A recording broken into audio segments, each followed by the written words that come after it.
Hey guys, so today's blog is about finger subluxation and strengthening. Now, there's a lot of different things that people use. A lot of times they'll put like the bands around the fingers, you open them and close them.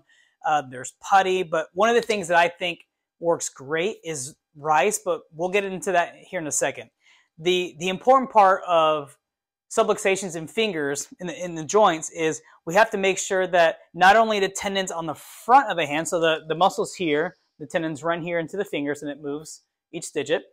We also have the same thing on the back side. So if you're looking at the tendons here, you can see the tendons on the front. So we want that tensile strength of those tendons to also be good to keep that compression or that approximation of the joint that allows these joints to stay in place. I like using the rice because it gives your hands completely submerged and it gives your brain more information about what's going on from a proprioceptive standpoint because there's more contact on the hand versus maybe the bands that you open and close. Makes it a little more challenging because you're only really feeling the resistance, not so much the entire hand itself. So I use a bucket of rice. I would suggest an actual bucket so you can completely submerge your hand.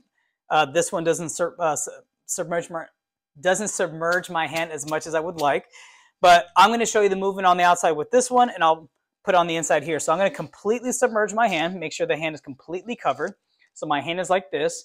Now, because we want to take it easy in the beginning, we're not doing this movement super fast because we'll be resisting both planes of motion, given that the weight of the rice is on the hand. So what I'm going to be doing is I'm going to slowly control here to my comfort. And remember, the rice is still going to be in the hand, so you're not going to be able to completely go all the way down. Once you're here, slowly extend the fingers. You're going to find this is the hardest part, is actually getting the fingers to come back open. So really go slow.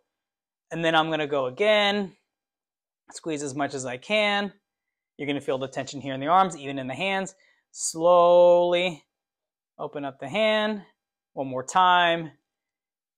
Here. And again, if your hand was in a bucket, it'd be here. So you would get that information the whole time. I just need to pour a little bit more on mine so I can get that resistance coming out. So I'm slowly coming out and then relax. And again, the reason I like this is because your brain's getting more information.